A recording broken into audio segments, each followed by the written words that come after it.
नमस्कार, आई witness news में आपका स्वागत है। मैं हूं आपके साथ दीप्ति। आइए रुक करते हैं आज की कुछ खास खबरों के साथ। भोपाल गैस कांड की 36वीं बरसी पर सेंट्रल लाइब्रेरी में सर्वप्रथम प्रार्थना सभा का आयोजन किया गया, जिसमें सभी धर्मों के धर्मगुरुओं ने मृतक गैस पीड़ितों को श्रद्धांजलि अर्पित की है। श्रद्धांजलि सभा ने सभी ने 2 मिनट का मौन रखकर गैस त्रासदी में हुए मृत सभी को श्रद्धांजलि दी।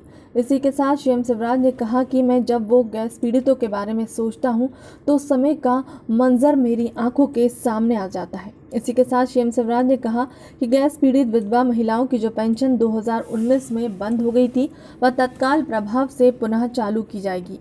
इसी के साथ उन्होंने कहा कि भोपाल में जो गैस का विशाल स्मारक बनाया जाएगा। मंत्रिमंडल विस्तार की अटकलों को खारिज करते हुए सीएम शिवराज ने कहा कि जब भी मंत्रिमंडल का विस्तार होगा तो सभी को पता चल जाएगा, अभी से कुछ कहना ठीक नहीं होगा।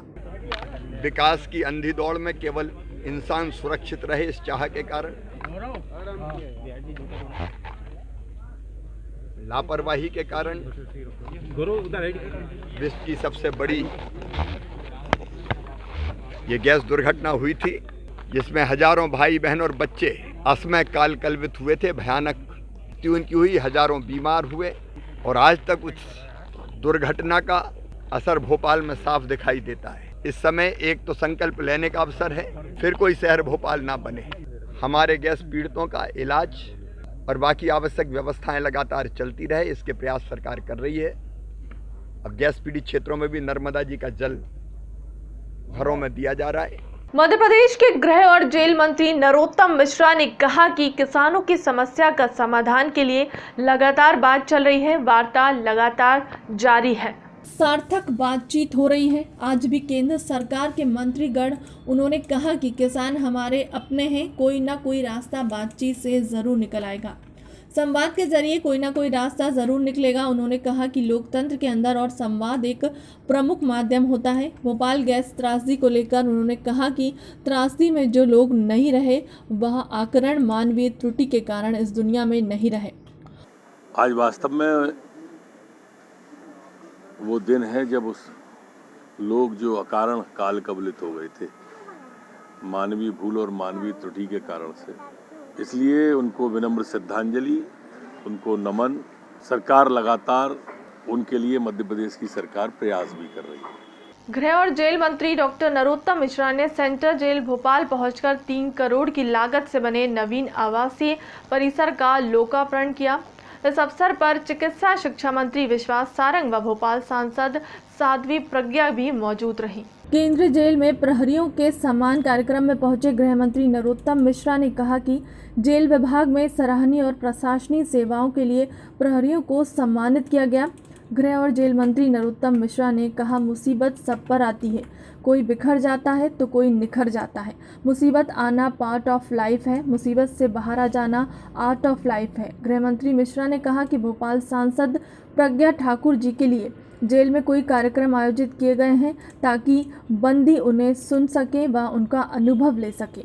100 साल बाद महामारी आई है, कोरोना ने बहुत सारी चीज़ें बदल दी हैं, कोरोना ने बहुत सारे रिश्तों में खटास डाल दी है।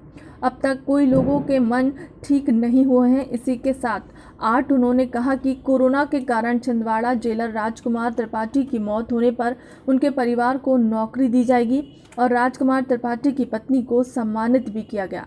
कार्यक्रम में पहुंचे मंत्री विश्वास सारंग ने कहा कि मध्य प्रदेश का जेल विभाग अपने कर्तव्य का निर्वहन करता है। कोरोना काल में एक भी बंदी की कोरोना से मौत नहीं हुई, जेल विभाग बधाई का पात्र है। इसी के साथ उन्होंने कहा कि जेल विभाग में चिकित्सकों की कमी दूर करेंगे। मध्य प्रदेश में जेल बंदी गृह नहीं, जेल सुधार गृह है। मध्य प्रदेश एक ऐसा राज्य है जहां खुली जेल की परिकल्पना की गई है। उनकी कार्य को, उनकी वीरता को आज सम्मानित किया है। मैं स्वयं भी गौरवान्वित हुआ हूँ कि हमारे जेल विभाग के कर्मचारियों में उनका उत्साह वर्धन करने मेरी बहन भोपाल सांसद प्रज्ञा जी भी साथ थी। उन्होंने अभी अपने जेल के अनुभव शेयर किए। आज मैंने जो जेल प्रहरियों की नियुक्तियां 282 किसी कारण से टल गई थी, 11 से 24 तक 17 तारीख छोड़ के उनका रोज़ एग्जामिनेशन है। और वो भर्ती इसी दिसंबर के महीने में इस प्रक्रिया को पूरी करेंगे। बीजेपी का मंडल प्रशिक्षण वर्ग कार्यक्रम शुरू हो गया है। पंचशील नगर मंडल को दिया जा रहा है प्रशिक्षण। बीजेपी प्रेस अध्यक्ष वीडी शर्मा, जिलाध्यक्ष सुमित पचौरी, पूर्व मंत्री उमाशंकर गुप्ता सहित बीजेपी के अन्य पदाधिकारी प्रशिक्षण वर्ग में हुए शामिल। फिलहाल के लिए अब तक की खबरों में इतना ही। देश दुनिया की तमाम बड़ी खबरों के लिए बने रहे हमारे चैनल के साथ। नमस्कार।